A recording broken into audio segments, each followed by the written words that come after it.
Donderdag veranderde de Grote Markt voor één avond in een heuse quizarena. Het is eigenlijk een hele grote pubquiz met 350 deelnemers op de hele markt. En hoe is het idee ontstaan? Eigenlijk hebben wij bij de Uitmarkt Binnen altijd al elke maand een pubquiz, zeg maar, op de derde maandag. En wij doen samen met Compa, met Gijs en Giel, wel wat evenementjes en dingen organiseren op de markt om een beetje reuring te geven aan het plein. En zo kwamen we eigenlijk hier ook op. En zometeen stroomt het plein vol. Waren de plekken snel vergeven? In het begin kwam het wat langzaam op gang, maar eigenlijk vorige week of anderhalve week geleden kwam, eigenlijk in een paar dagen zat het in één keer vol. Een pubquiz is natuurlijk niks zonder prijzen. We hebben iets van 20 prijzen, eigenlijk allemaal van de Venrayse horeca. Dus cadeaubonnen om te lunchen bij Sowieso, bij Tof te eten, bij Hulsmal, Lion d'Or, bij Roos, bij onszelf natuurlijk, bij Knisper, Compaan. Dus van alles is er te winnen. Ja. En de eeuwige roem natuurlijk. Ja, dat ook. Maar wie weet, misschien doen we het volgend jaar nog eens. De pubquiz werd verzorgd door Framboos Events. Welke vragen kunnen de deelnemers allemaal verwachten vandaag? Ja, als ik dat zou zeggen, dan zou het wel heel makkelijk worden voor de teams natuurlijk. We moeten nog beginnen, dus ik kan helaas nog niks prijsgeven over welke vragen dat er komen. Maar het gaat in ieder geval een mix zijn van de algemene kennisvragen, de sport, entertainment, geschiedenis, afgelopen recente nieuwsgebeurtenissen, dus daar kun je een beetje aan denken. En hebben jullie die speciaal voor deze pubquiz samengesteld? Ja, we doen de quiz regelmatig hier bij de Uitmarkt en daar doen altijd dezelfde teams mee. We wisten ook dat die teams vanavond hier op het terras zouden zitten, dus met een quiz die we al een keer gespeeld hadden, konden we helaas niet aankomen zetten. Dus het is inderdaad voor vanavond gemaakt. Lijkt me een hele leuke baan, pubquiz maken. Zeker, ja, maar het is moeilijker dan de meeste mensen denken. Je moet zeker, wat ik zeg, als elke keer dezelfde teams meedoen, toch gewoon met originele vragen komen, originele invalshoeken.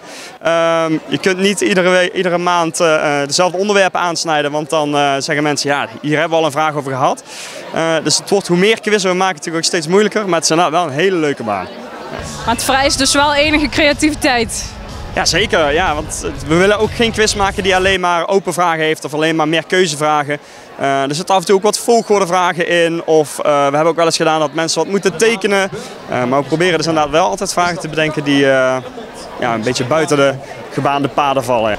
En hoe zorg je dan voor een goede afwisseling? Ja, dat is toch af en toe ook even testen. We hebben een vriendengroep die het ook leuk vindt om spelletjes te spelen. Dus af en toe is het gewoon intern eventjes testen, af en toe wat vragen bijschuren. En we doen onze quiz op meerdere locaties, dus we merken ook tijdens het spelen van de quiz welke vragen wel of niet leuk zijn, welke misschien nog even aangepast moeten worden, welke vragen misschien discussie opwekken. Dus simpelweg door het te doen merk je vanzelf of het aanslaat. Als warming-up stelden wij de algemene kennis van de deelnemers alvast op de proef. Welk land heeft het grootste aantal eilanden ter wereld? Zeg het eens. Zweden. Correct.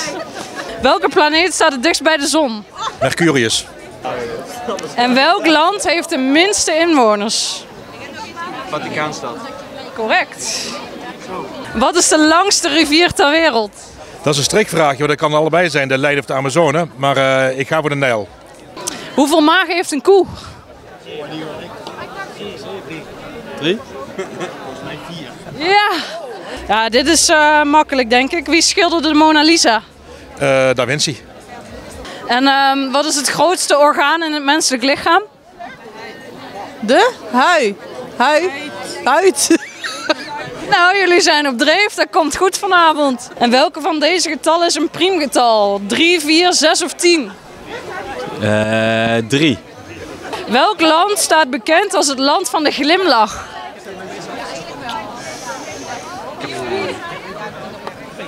Ik weet het echt niet. Komt hij toch weer bij jou terug? Geen idee. Thailand. In welk deel van het lichaam wordt insuline gemaakt? Dat is de alvleesklier. Correct. Uiteindelijk ging Downtown Crew er met de winst vandoor. Er is geen tijd meer om